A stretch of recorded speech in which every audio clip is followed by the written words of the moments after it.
The flashing red and blue lights appeared suddenly in the rear-view mirror, slicing through the quiet night, like a warning siren to the soul. Malik Hayes tightened his grip on the steering wheel of his black Tesla, the leather cool beneath his palms despite the late summer heat. He had done nothing wrong. No speeding, no broken lights, just driving home from a long day protecting someone else's life. But he already knew how this would go. Pull over, the voice on the loudspeaker barked, sharp and commanding. Malik exhaled slowly and guided the car to the shoulder of the deserted highway. The distant hum of crickets faded beneath the heavy thud of approaching boots. He checked the small leather badge holder in his breast pocket, the one that carried more weight than any gun. It wasn't time for that. Not yet. The flashlight beam hit like a spotlight as the officer approached, slicing across Malik's face with an intensity that felt less about visibility and more about power. License and registration. Now. The cop was tall, broad-shouldered, and brimming with the kind of authority that demanded submission. His jaw was tight, eyes hidden behind mirrored sunglasses, even though the night sky was ink black. Malik kept his voice calm. "Of course, officer. May I ask why I'm being stopped?" The man's lips curved into something that wasn't quite a smile. "You match the description of a suspect in the area. Step out of the vehicle." The words were cold, rehearsed. Malik's heart beat a steady, trained rhythm. He'd been in rooms where the president stood mere feet away and threats lurked in the shadows. But nothing made his pulse rise like this. A roadside encounter where his skin was treated as probable cause. "Sir," Malik said evenly, "I'd like to comply, but can you tell me the reason for—" "Out of the car. Now." The cop's hand hovered near his holster, a silent threat wrapped in polished leather. Malik unbuckled slowly, every movement deliberate, as he stepped onto the pavement. The officer's flashlight traveled over him like a scanner searching for guilt. Hands where I can see them. The beam stabbed upward, blinding. "Yes, officer." Malik raised his palms to the night air, the same hands that earlier in the day had guided the First Lady through a crowded fundraiser, unnoticed and unchallenged. The cops circled him like a predator, asking sharp questions about where he was headed, what he was doing on this road, why he was driving a car like that. Each question dripped with suspicion disguised as procedure.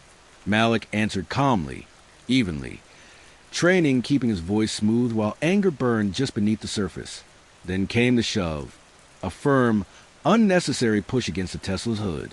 "Spread your feet," the cop ordered. Hands flat. Malik complied, the cold metal biting into his palms. He could feel the irony pressing against his chest like a hidden weapon. The man searching him had no idea whose life Malik had sworn to protect. No clue that the person he was frisking was licensed to carry a firearm inside the White House. The cop's radio crackled. "Backup en route," a voice said.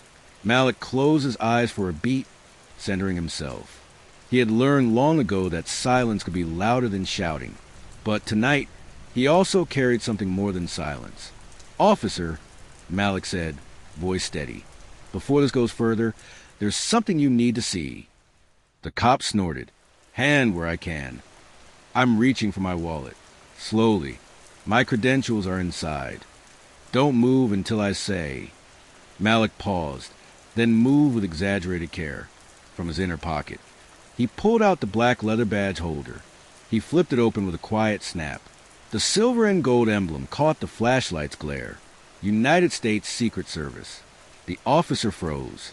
For a heartbeat, the highway seemed to fall silent. No crickets, no passing cars, just a weight of realization settling like a storm.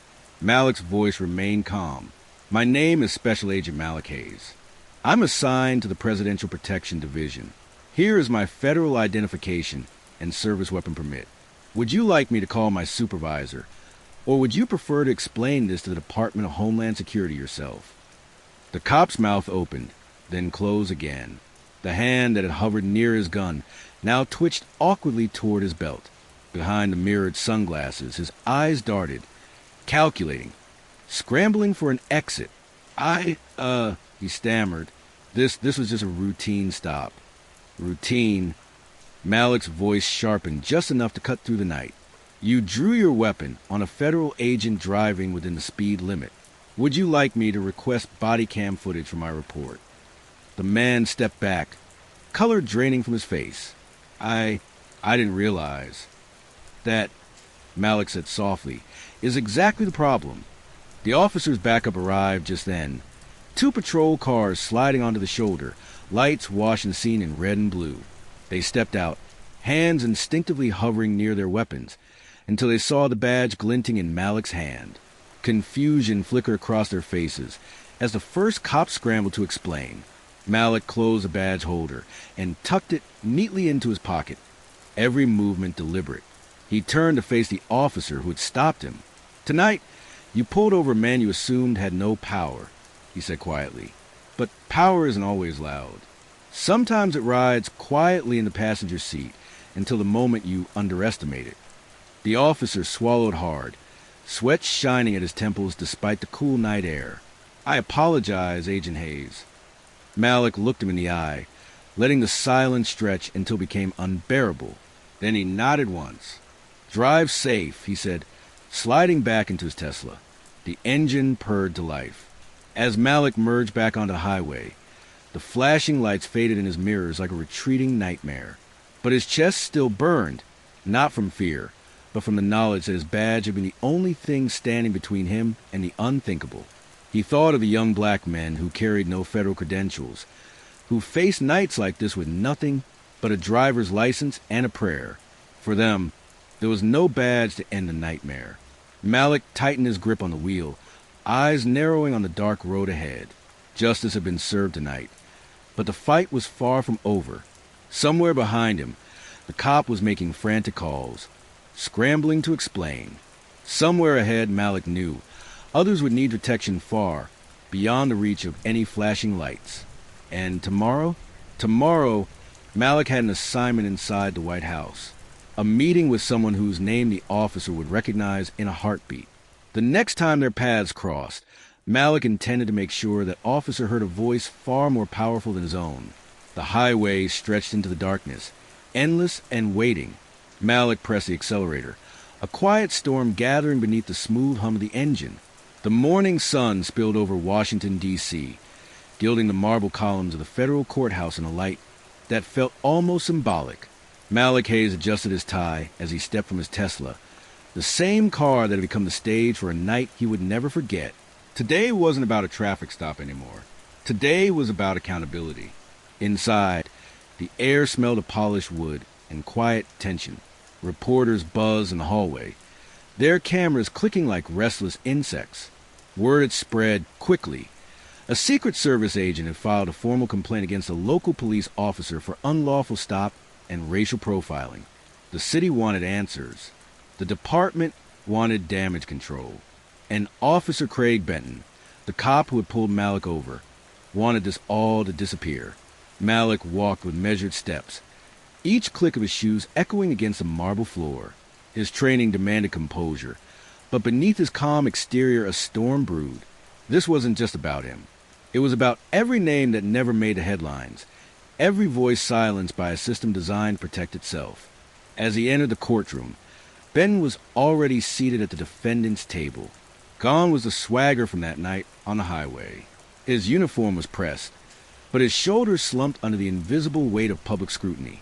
Their eyes met across the room. Benton flinched. The hearing began. Attorneys recited procedures and policies, outlining the department's defense. Routine stop, suspicious behavior, miscommunication. But Malik's attorney, a sharp-eyed woman named Carla Monroe, dismantled every excuse with surgical precision. Dash cam footage revealed Malik's calm compliance. Audio captured the officer's escalating tone, the unnecessary commands, the subtle but undeniable prejudice. When it was Malik's turn to testify, the room fell silent. He described the stop without embellishment, just facts, delivered with the quiet authority of a man trained to protect the most powerful people in the country. "I wasn't pulled over because I broke a law," he said, voice steady. "I was pulled over because of who I am, not what I did, and that should concern every person in this room." A murmur rippled through the gallery. Even the judge leaned forward slightly, his expression tight. Benton's attorney objected. The judge overruled. Malik continued. "This badge doesn't make me better than anyone," he said, holding up his Secret Service credentials. "It makes me accountable to everyone.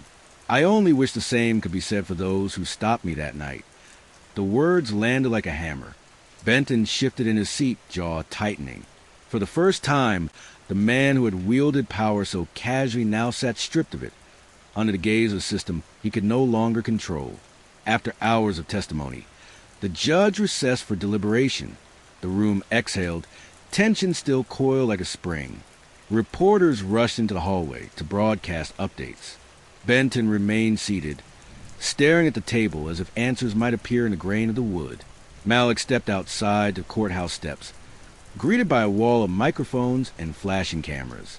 "Agent Hayes, do you think justice will be served?" a reporter shouted. Malik paused. "Justice isn't just a verdict," he said carefully. "It's the change that follows. That's what I'm here for." The crowd erupted with questions, but Malik's phone vibrated in his pocket. A message flashed across the screen, an encrypted alert from the Secret Service Command Center. "Unknown threat detected. Location, White House grounds. Priority 1. His stomach tightened. This was a routine security update. It was a call to action. And the timing, minutes after testifying against a police officer with deep departmental ties, felt like more than coincidence. Carla noticed a sudden shift in his expression. "What is it?" she asked, her voice low. Malik scanned the crowd, instincts sharpening. "Work," he said quietly, slipping the phone back into his pocket. But the unease lingered like a shadow. Back inside, the judge's gavel struck. The courtroom rose as the verdict was read. The department was ordered to open a full investigation into Officer Benton's conduct. Benton himself was suspended without pay, pending review for termination. A collective gasp filled the room. Malik allowed himself a single breath of relief. Not triumph, just a step forward. But as he left the courthouse, his phone buzzed again. Another alert. Level red. Potential internal breach. Agent Hayes report immediately. He froze mid-step. Internal breach? That wasn't just a threat to the president. It meant someone inside the system might be compromised. Carla touched his arm. "Malik, what's wrong?" He scanned the crowd, journalists, protesters, officers standing watch. Somewhere among them, he felt it, eyes that lingered too long, a presence that didn't belong. "I have to go," Malik said, his voice barely above a whisper. He slipped into his Tesla, the courthouse fading in the rear-view mirror. The highway stretched ahead, eerily familiar. Only this time, the flashing lights weren't behind him. They were waiting somewhere ahead, closer than he dared to imagine. Life lesson. Justice is never the end of the fight. It's the beginning of a larger battle. True change exposes hidden enemies, and sometimes the greatest threats don't wear uniform at all. As Malik sped toward the White House, a single thought burned in his mind. If the system could silence a federal agent on a lonely highway, what would it try to do inside the nation's most protected walls? Rain slicked the streets of Washington as Malik Hayes' Tesla slipped through the midnight haze, wipers slicing across the windshield in frantic rhythm. The encrypted alerts hadn't stopped since he left the courthouse. Each ping felt like a countdown. Internal breach, level red. Agent Hayes report immediately. Malik's knuckles tightened around the wheel. Hours ago, he'd stood in a courtroom demanding accountability. Now, the very institution he swore to protect might be under attack. From the inside, the White House loomed ahead, a silhouette of power against the storm-lit sky. The South Gate was swarming with black SUVs and tactical agents in rain-darkened suits. Flashing lights painted the wet pavement in streaks of crimson and blue, an unsettling echo of the traffic stop that had started it all. As Malik rolled to a stop, an armed uniformed officer stepped forward. "Credentials!" the man barked. Malik held up his badge. "Special Agent Hayes, Presidential Protection Division." Level red alert. The officer scanned the badge, his jaw tightening. "Director wants you in ops." "Now." Malik sprinted through the security gates, his shoes splashing against rain-soaked marble. Inside, the Situation Room buzzed with urgency. Screens glowed with security feeds, each one flashing warnings in bold red letters. Director Angela Ruiz, a sharp-eyed veteran with steel gray hair and a presence that commanded silence, looked up as Malik entered. "Hayes!" she said, her tone razor-sharp. "We've got a problem." "What's the threat?" Malik asked, steady despite the adrenaline roaring through his veins. Ruiz motioned to a screen displaying access logs. Someone with high-level clearance attempted to breach the presidential residence. No forced entry. The system flagged an unauthorized override. Someone inside the service. Malik scanned the data. Key card trails. Timed door pings. Then he froze. A familiar name blinked back at him from the screen. Officer Craig Benton. The same officer who had humiliated him on that dark highway. The same man he had faced in court just hours earlier. "That's impossible," Malik said, voice tight. "He's local PD. He doesn't have federal clearance." Ruiz's eyes narrowed. "Apparently he does now. Someone gave him access." Malik's mind raced. The courthouse. The sudden alerts. Benton hadn't been acting alone. The traffic stop wasn't random. It was reconnaissance. "Where is he now?" Malik demanded. "North Service Corridor." An agent replied, tapping a screen, "Heading toward the East Wing." Malik's pulse thundered. That corridor led directly to the first family's private quarters. He was moving before anyone could stop him, down the narrow stairwell, through the labyrinth of underground halls. The air smelled of wet stone and tension. As he rounded a corner, voices echoed ahead, low, hurried. Malik slowed, drawing his weapon. He pressed his back to the wall, listening. "Got the clearance." A man hissed. "Just need the package," another replied. A door creaked open. Malik peeked around the corner. Officer Benton stood in the dim corridor, rain still dripping from his uniform. Beside him was a man in a dark suit, face shadowed by the flicker of a security light. But Malik recognized the insignia on his lapel, a federal contractor badge, a mole inside the Secret Service. "Freeze!" Malik's voice cut through the corridor like a gunshot. Benton spun, eyes widening. "Agent Hayes?" The contractor reached for his belt. Malik stepped forward, weapon leveled. "Don't!" For a tense heartbeat. The corridor was a tableau of stillness. Malik's weapon trained, Benton's eyes darting. The contractor's fingers twitching toward a concealed pistol. "You don't want to do this," Malik said, voice low but lethal. "Think about the cameras. Think about your families. This ends one way, and it's not in your favor." Benton's jaw clenched. "You think you know what's happening here," he spat, "but you have no idea how deep this goes." "Then enlighten me," Malik replied, tightening his grip, "because the only thing I see is a disgraced cop breaking into the White House." The contractor moved first, his hand darting toward his weapon. Malik fired a warning shot that echoed like thunder through the corridor. The man froze, hands flying upward. "Drop it," Malik commanded. Benton's breathing quickened. Rainwater streaked down his face like tears. "This isn't about me," he said hoarsely. "It's bigger. You're protecting the wrong people." Malik's eyes narrowed. "What are you talking about?" Before Benton could answer, heavy footsteps pounded behind Malik. A team of Secret Service tactical agents stormed the corridor, weapons raised. "Stand down, Agent Hayes," the team leader barked. "We've got it from here." Malik hesitated, his instincts screaming. Something about the team's formation, too precise, too fast, felt wrong. Then he saw it. The same contractor badge on the team leader's vest. A chill shot down Malik's spine. The breach wasn't just Benton. It was bigger, much bigger. "Director Ruiz sent you?" Malik asked carefully.